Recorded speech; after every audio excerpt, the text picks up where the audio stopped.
Hello everyone, it's Tuesday, 5:30 Utah Mountain Time, or not Utah Mountain Time, what is it? US Mountain Time, and that means it's time for live stream. I've missed a couple of weeks for various reasons, but I am back.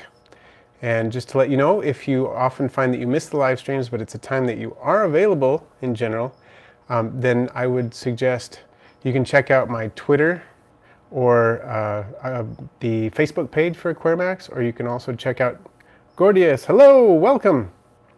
And you can also check out my Patreon page. I have been trying to make announcements on all of those places with a link to this, and then you can click on it and it will notify you when you are when I start. So okay, oh, sorry, I am looking back at the chat. I'm getting a couple of messages that already disappeared. Okay, the Nature Show says, hi, I used to be Genius24. Okay, yeah, I remember. So you've changed your name to the Nature Show. Cool. All right, well, welcome. And we've already got 6 people in the house, it looks like, and a like. So that's awesome. Game of Tori Light now reacts. Hello. I think you're new, so that's awesome. Everybody who's been here before has probably met Twilly. And Twilly has decided to join me today. He was doing a funny little dance with me before. I don't know if he's going to do it anymore, but yeah, that's always fun. Reddit guy, hey, it's me. You're here. You made it. Awesome. And Vinosky Tank says, hi everyone, welcome. How are you? Well, I'm doing fairly well. It's a pretty good day. I'm excited about a lot of things that I'm working on. So like the CO2 project that I've been doing with the aquarium seems to be going well. The plants are pearling. It's exciting. Yesterday I looked into the tank when I got home from work and saw just stuff raging out of the diffuser. There were bubbles of CO2 raging out of it. I had the valve up too high, and so I had to turn it down. There hasn't been any damage to the fish, but it's all good. But you know, getting a handle on that valve has been interesting. Gordius says, have you ever kept freshwater isopods? I'm getting some soon for a nano aquarium and I need some tips. Cool. Well, I have kept freshwater isopods. I've kept Acellus aquaticus. And they are really easy to take care of. You just kind of put them in. They like to hang around on the substrate. Any kind of cover you have for them, driftwood, they'll hide in between the particles of gravel, so on. I never had any difficulties with them. They were really easy to breed too. They just breed like normal isopods, hold the babies under their belly for a while and then release them, and they did really well. So they will eat fish food, they'll eat detritus that they can scavenge and those kinds of things. So yeah, they're really easy, and it sounds like an intriguing project, a nano aquarium with freshwater isopods. Sounds interesting. Oh, someone disliked. I don't know. I wonder what I've done so far. Brandon guy says, pearling plants is always so much fun. Happy plants are pretty plants. Very true. And right now the vast majority of the plant biomass in my aquarium is made up of guppy grass. But I'm okay with that right now. I've got others in there too, but that's like the main biomass that's in there. The Nature Show, do you have betta fish? I have had betta fish. I don't have any at the moment, but I have kept quite a few. I've bred them only once. I have a video on my channel kind of documenting the process. It's an old video because it was a while ago. I think it was about 5 years ago when we did that. But it was a lot of fun. It was a lot of work, honestly, but it was a lot of fun. And yeah, I really enjoy bettas. I'll probably keep bettas again in the future. Sometimes I go to the pet store and see some really nice bettas with my daughter, and we talk about, oh, that would be so cool if we could get this betta. Like, especially like plakat, half moon plakats, one of my favorite types of bettas, and butterfly bettas. So a half moon, I would say a blue half moon plakat betta with white edging would be probably my favorite, but I like many different types of bettas as well. Gordius says, I'm also going to keep a whirligig beetle with the isopods. Hopefully it eats some because it's refusing the food I give it. Wow. I have only interacted with whirligig beetles on a very limited basis. They're very interesting, but they tend to feed from the surface or close to the surface in my experience. So what kind of food are you offering it? Have you tried offering it like flightless fruit flies sprinkled on the surface of the water? That kind of thing? Jack Bordeaux, welcome, says, I just got some Morning geckos and a dart frog, any tips because they are young on housing? Well, luckily morning geckos are pretty easy to house. You can keep them in a setup much like a dart frog setup, and they'll do well in a setup like that. You can also do a very simple setup, a plastic container with some good ventilation. We need to make sure it's something they can't escape from. I use like nylon window screen for the ventilation, and some branches and things like that to climb on, a couple of hides in there, and they will do really well on crested gecko diet and fruit flies dusted with calcium. They'll do exceptionally well that way, in my experience.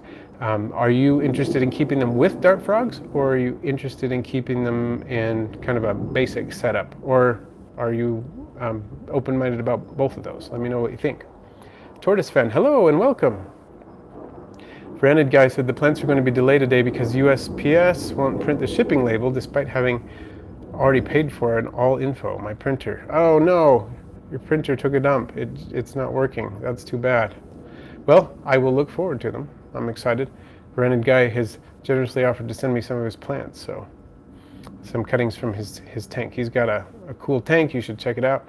He's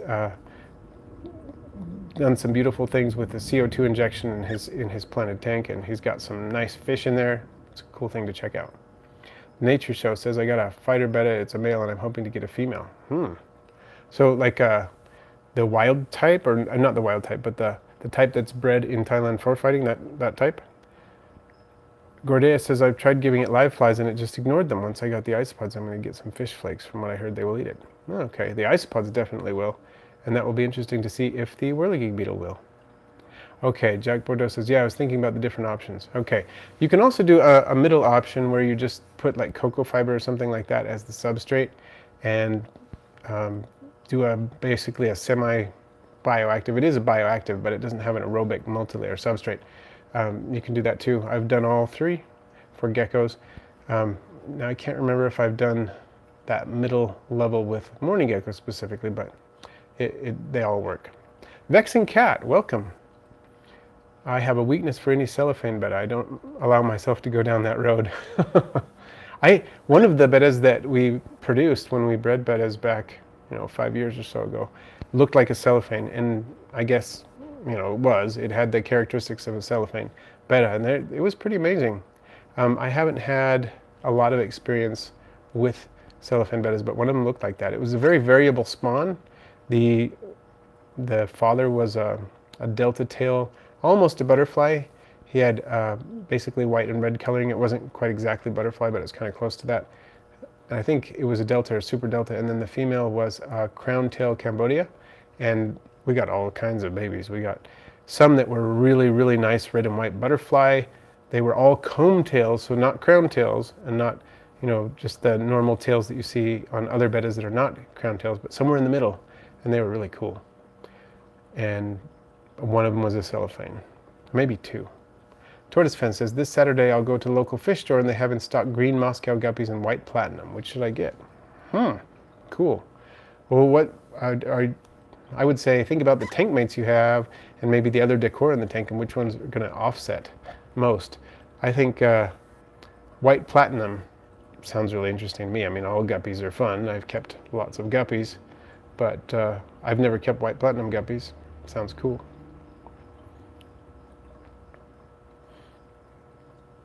Happy Sparrow says, thank you for helping me with my angelfish community tank. He still spends a lot of time just kind of hovering there, but seems better. Is it possible to have a healthy fish that is just inactive? Well, to some extent maybe, but I am still kind of worried about that. It sounds like the fish is somewhat stressed, but if it's getting better, or if it's improving from how it was before, then I think you're going in the right direction. In my experience, when an angelfish is healthy, it's not particularly inactive unless it's extremely stressed, and then because of that stress, it doesn't stay healthy. So, but it sounds like this fish is on the road to recovery. It's acting better. So this is good stuff. Glad to hear it. So Jack Bordeaux says, any tips on getting people to buy the baby morning geckos? Well, for me, it hasn't been a problem at all. I always have a waiting list for the baby morning geckos. So I would say they're in enough demand. If you're posting them in places where they have high visibility, you're going to be good. Some places that you might consider, let's see, I mostly get inquiries from my YouTube channel. People say, "Oh, are you selling any baby morning geckos?" And I say, "Sure," and I'll put you on the list. But I would say places like Fauna Classifieds or kingsnake.com or places like that, reptile online classifieds, some of the gecko forums, you could put them there. They'll have fairly high visibility there, and people with interest. You're getting into the niche of people who are interested in morning geckos, or even dart frog forums like Dendro boards. You could post them there because a lot of people who keep dart frogs are interested in morning geckos as well. So hopefully that would help. Gordia says, the aquarium I'm getting is a Penplax Vertex aquarium kit, 2.7 gallons. Cool. That is for one betta, right? You can manage that with one betta. 5 gallons is better. 10 gallons is even better. I've even dedicated a 20-gallon tank to one betta, and that really works pretty well. But you can do okay with a 2.7 as long as you're doing enough water changes and making sure the water quality is good consistently. It's just harder to do in a tank that small, but it can be done. So, Happy Sparrow said the other one swims a lot. Yeah, we're gonna have to see if we can get. Hopefully, we'll get the fish go that direction. Okay, so Gordius. Okay, I'm confused. Sorry. You're getting it for the isopods. Okay, so that makes more sense then. Verandid Guy says, Fauna Classifieds is where I found my Acumander. Cool. And Tortoise Fence says, well, it's too late at night here in Greece, 2:39, so good night. Huh. Well, thanks for joining us, and good night to you as well. So, Gordia, sorry I got confused between the betta and the isopods. That will be great for the isopods. That's not a problem at all. You can do isopods in pretty small containers without any problems. Random Guy says, the healthiest betta I've ever had was in a 29-gallon community tank. He got along with the other fish great, and his coloration was very, very bright, and he was very healthy and active. Yeah, I agree that if you can get bettas in a larger tank, they're going to be a lot more interested in life because the tank is bigger and there's more to do. In the wild, I know there are myths about people saying, oh yeah, well, bettas live in little puddles the size of a cow's footprint or whatever. And they may occasionally be found in those places because they jump from one body of water to the other and places dry up and things like that, but it's not the ideal situation for a betta at all. And in general, they're in much larger bodies of water with fairly large territories, so something like a 29-gallon tank, that sounds like a pretty nice home for a betta. I mean, can it get better than that? I don't know. I once had a betta sorority in a 55-gallon tank. They were all sisters. It's a lot more difficult to do if they're not sisters and raised together. And they did great. I've also had sororities in smaller tanks. Tried it with fish that weren't related, did not go very well. Tried it with fish that were related. I've done it from 10, I think I've done 20, and I did the 55. But the 55 was just the best situation for them. It was so cool. So I would say, yeah, a 29-gallon tank, if you can do that for a betta, that would be awesome. Rented Guy, have you ever considered keeping some of the wild type bettas? I definitely have. There aren't that many types that do well in super hard water, at least not for breeding. So I haven't thought of it like in an immediate sense, but I want to do it sometime. And from what I understand, there's 1 or 2 types that do okay in harder alkaline water. So I'll probably do that at some point. I would like to try some mouth brooding bettas. And yeah, I think they're pretty amazing. I think it would be fun.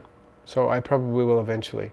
But if it's something that I have to change my water chemistry for, like use RO water or something like that, I'll probably wait until I get an in-house RO unit, honestly, before I do that. Happy Sparrow says, that bird is so cute. We have wild lovebirds that live in the front yard. Cool, green and coral colored. And where do you live? I know we have feral populations of lovebirds and parakeets and things like that in various parts of the world, and also, of course, wild ones. Jack Bordeaux asks, do you keep Dalmatian isopods? I know you keep a lot of different types of isopods. I do. In fact, I keep 2 types of Dalmatian. I keep standard Dalmatian Porcellio scabber, and I also keep orange Dalmatian, some of which I produced myself by crossing Dalmatians with oranges, and some of which I obtained from another source to mix with my stock. Tom John says, do you think it is possible to keep a ghost mantis on a pitcher plant, or will the risk of the mantis falling in a pitcher be too great? Good question. I'm not sure about that one. Personally, I don't think I would risk it because of that, because it might fall in, and that would be so sad. But I don't know. I wonder if anyone else has tried that, has kept a ghost mantis with a pitcher plant. Because it seems like environmentally they'd probably get along okay.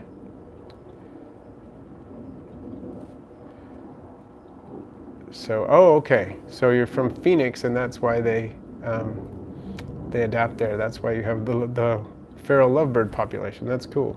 Where are you going, Twilly? Where are you going? What are you doing there? He looked like he wanted to come look at the screen, so that's cool. You want to say hi? Oh, sorry, out of focus, everybody. Maybe right there. Is that better? Cool. Okay, you can talk if you want to. All right. Back to the comments. Let's see what we've got going here. Yeah, Triopster says, I have mitered parakeets where I live. Cool. Small burb. Branded guy says, does Twilly like to sing a lot and make noise, or is he relatively quiet? He, oh, yeah, and the blue, his sear on the top of his beak matches my shirt. Cool, I never thought of that. He is actually quite a vocal bird when he feels like it. He goes through, you never know which one he's going to do, but he will often go into very vocal modes and just chatter for hours, and he'll talk, say all his English words and practice those and practice his other sounds. Like he can meow like a cat, he can mimic the rocking chair squeak perfectly and the cupboard squeak perfectly, as well as, say several English words that he's been learning, and phrases now. He's doing a few phrases, so he'll do that for hours sometimes, and then other times he'll just be quiet, like right now. Sometimes if you notice him and he's talking, he will suddenly just clam up. Oh, you've noticed me. I'm going to be quiet now. So it's kind of funny. Jack Bordeaux says, I feed fruit flies and crickets right now. Are there any feeders that you would recommend? I use those too quite a bit. I use fruit flies as probably my main feeder, and then crested gecko diet. Those are probably make up 90% of their diet. But I also give crickets once in a while, small crickets of course. I give them confused flower beetles. Those are really nice food for them, and they're really easy. They're nice to have on hand. They're kind of a good emergency backup food for dart frogs and things like that. Fish, many fish will also eat them, so I give them those as well. What else will I give them on occasion? Let's see. I would say those three live foods, fruit flies, crickets, and the confused flower beetles. It's the larvae, of course, that they eat, not the actual adult beetles. But those are probably the main foods that I give them in addition to the crested gecko diet. So if you haven't tried the confused flower beetle larvae, I would recommend trying those. They seem to like those a lot. And you have a good diet going on. Of course, you want a calcium supplement. I use Repashy Calcium Plus generally for them. And I've also used Calcium Low D, also by Repashy, and that works well too, as well as a few others.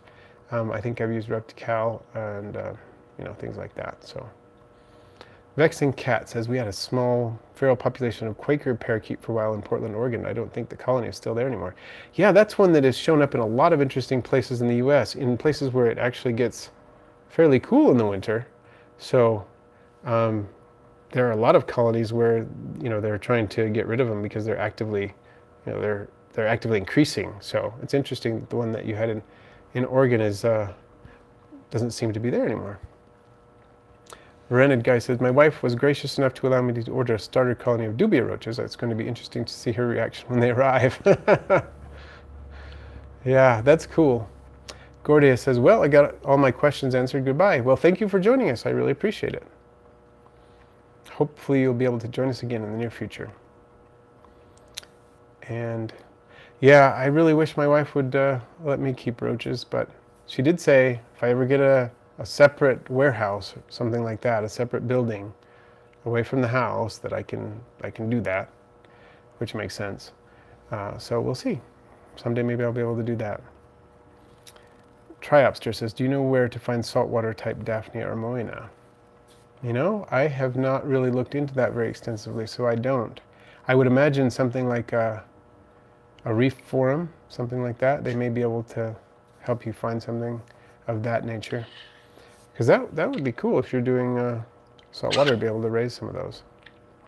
The Nature Show says, I'm working, excuse me, I'm working on a home for my earwig and her eggs. Isn't it interesting that earwigs are exhibit parental care? That's so crazy. They're bizarre little creatures, but that's cool. I was always surprised when I was a kid and I'd be digging around outside looking for things and would find an earwig with a batch of babies. Okay. A rented guy said they'd do well in a shed providing it didn't get over 100 inside it, and you could use a ceramic heat emitter or heat pad during the cooler months under a shade tree or something. It's true. I don't know how far away I would have to be from the house, so I'd have to talk to her about that. But yeah, here in the summer, definitely inside a shed, unless I climate controlled it, it would get over 100. Probably get like 130 in there or more. But yeah, and then the winter I'd really have to heat it up, but I'm thinking about it. I would really love to do that just because they're so much easier than crickets and so much less maintenance and less mortality. I mean, I always have plenty of crickets, but I also have lots of crickets dying all the time because it's just the way crickets are, and I would like to not have to worry about that. And I've also heard that some creatures like tailless whip scorpions just appreciate eating roaches more than they appreciate eating crickets. Mine will eat crickets, but they're not necessarily, they seem a little reluctant about it sometimes. Happy Sparrow, do you have a favorite pleco for 55-gallon tanks? I was looking at blue phantom pleco or gold spot pleco in the future. Any others I should look into? Well, I would say there are so many different plecos out there these days. It kind of depends on how much you want to spend, really, because there are some fantastic plecos that cost a lot these days. And also, if you just want it because it's cool, or if you want it because it's going to eat algae, or what, because there are some that are more into eating meaty foods than into eating you know, algae and so on. And of course, whether or not you get a pleco that eats algae, you're going to have to supplement its diet, so there's that. Honestly, one of my favorites, I haven't explored plecos a lot. I have bred plecos, but only one species. I bred ancestris or bristlenose plecos. I had an albino female to start out with, and a calico male, and then I kept them for several generations, so I got quite a few different variations. I had calicos, I had normals or wild types, and I had albinos, and they were fun. I really enjoyed them. I love the bristles. Their little beards are so fun. So yeah, if you want to do something that's not expensive, you can do a bristlenose, but some of the others are amazing. So it just kind of depends on how much you want to spend. Yeah, rented guys agreeing about the roaches. Easier, cleaner, less smelly. They're good, indeed. Yeah, and luckily I don't have to worry a lot about the smell with the crickets because I'm only raising a few hundred at a time, and I clean out the bin every week, and that helps. But I'm never going to, you know, be able to compete with the ease of roaches with crickets. Rented guy says, years ago I remember switching to roaches for leopard geckos, monitors, bearded dragons, etc. And their feeding reactions was definitely more intense with roaches. Yeah, that makes sense. And there's also the idea of the higher meat to shell ratio with a cricket. You're not getting as much actual meat, if you want to call it that, as you would be with a roach of similar size. Bottom Feeder says, I have 10 bettas in a 55-gallon heavily planted tank, 2 males and 8 females. Do you keep CO2 running 24 hours? I turn it off at night. That sounds like an interesting setup. And what species of bettas are these? Are these betta splendens or a different one? It says, do you keep CO2 running 24 hours? I don't. Well, I should say, I keep the CO2 running, but every time the light goes off, as soon as the light goes off, the timer is one of those timers that has some things that are running while it's daytime and others that are running when it's night. So as soon as the light turns off, I have an air hose that bubbles water into the tank to help outgas the CO2, because I don't want, you know, if there's not oxygen being pumped into the water, that could be dangerous, of course, for the fish. So that's what I do. And so the CO2 is running, but probably most or all of it is being outgassed at night whenever I'm not running the filter. Vexing Cat says little L104 plecos, 5 or 6 of them, and a 55 is kind of cool. Cool. I'll have to look that one up because just hearing the number, I'm not sure what that one looks like, but there's so many L numbers to Plecos, but they're cool. Happy Sparrow says under $100, probably more because I just like Pleco. I have 3 Coolidges now. Well, you could definitely go with bristlenoses then, because they'll be cheap. But there are quite a few others that are also under $100. So I like Vexing Cat's suggestion of L104s. I'd like to check them out and see what they look like. Rented Guy says, bottom, I run pressurized CO2 in my 40 breeder and it turns off at night as well as air stones turning on. Okay, so you also have it turning off. Yeah. Okay, Rented Guy says L104 is the clown Pleco. Okay, yeah, those are cool. Yeah, and Vexing Cat concurs. The clown Pleco or something like that. Cool. Well, you were being vocal just a minute ago, weren't you? And I just totally didn't notice. But now, subconsciously, it's coming back to me. Well, I'm really excited. I think I've told some of you already. I've got the preliminary stages of my new frog vivarium, 29-gallon tank. I purchased the 29-gallon tank. I put the stand together within the past week or so. My son and I put it together. I have the glass cover, and I need to talk to this local guy who makes the screens so I can get a fly-proof screen going on, and then I'm good to go. I've been saving up money for months to buy all everything that goes in the vivarium, you know, the custom background kit and the substrate and all of those things. So I'm really excited about it. And now it's getting warm enough that I can actually work with the silicone and start doing things with that outside, because I'd prefer to do it outside rather than in the house. So it'll be fun. Very excited about that. And I'm sure my frogs would be excited if they knew what was going on. Happy Sparrow says, your son is so lucky to take care of so many types of animals. Yeah, all my kids are really, they all like the animals a lot. And all of them, let's see, I guess technically there's one who doesn't have any of his own pets because what he really, really wants to get is a cuttlefish. And that's probably not going to happen anytime soon. But he loves the animals that we have. You know, he loves to play with this bird here. He loves to play with the cat, and he helps me with all the other stuff. And then my oldest son has a centipede, which I'm taking care of because he's at college right now, although he's coming home in a few days. And then my youngest daughter, this is her bird, and she also has her own pufferfish. And then my older daughter has her own axolotl and leopard gecko, so they're all into it. Elaine Smith says, Plecos are awesome. I had 2 for years. Loved watching them eat cucumbers and squash. Yeah, that was one of the most fun things about raising the babies, is you'd put the vegetables in and watch the babies swarm over it and just eat it. It was really fun. So, and the babies are just amazingly cute too. And the fact that the fathers care for them is really fun. I'm not sure how to pronounce your name. Starts with a K. How do you say that? But saying nice. So probably approves of the Plecos. That's cool. And I do too. Plecos are really fun. I haven't had one for probably a year or 2 now. I traded the Pleco that I had at the time for some Julidochroma cichlids. And then I ended up selling those not too long ago so I could do endlers because they weren't breeding in the tank that I had them in. I found someone who had I think it was a 120-gallon tank who really wanted a pair of Julidochromas. And I thought, wow, this is going to be a great home for them. It'd be much better for them. So that's what happened. I ended up doing endlers. Now my endlers are, of course, breeding like crazy. And I've sold several pairs and several fry of the endlers. So that's working out nicely, too. Happy Sparrow says, someone just posted on Facebook a tank with like 600 zebra Pleco babies, like a fortune in one tank. Right, because they're not the cheapest Pleco ever. That would be cool to see. Something to see 600 babies. Wow. Brandon Guy says, my male albino bristlenose is really protective over his food, but it's funny because he can't hurt the other fish, but he will shoo away the other fish from algae wafers. He doesn't do it with squash. It's only for his favorite foods. That was a funny thing, too, about Plecos. When the males would threaten, especially, they'd put out that odontodes, the spiky structures on the sides of their head when they were angry at another fish. I always thought that was amazing. Of course, it's a real pain when those odontodes get caught in a net, but it was always cool to see, and how they'd flick their tail and puff those out and look like little monsters, little goblins. Pretty cool. Well, It looks like we're just near the end of the half hour that I have available for the live stream.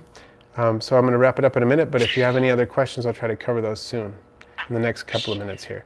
Random Guy says, do you ever feed freshwater vegetarian seaweed? I have done it. I've even done it for shrimp. I used to give my shrimp bits of the nori sheets that you can buy like in an Asian market. And yeah, the shrimp went for it. And I think it seems like my fish liked it too. Elaine Smith says, have a great evening. Well, you too, and thank you for joining us. Vexing Cat also, thanks for streaming. Thank you for joining the stream. Thank you, everyone.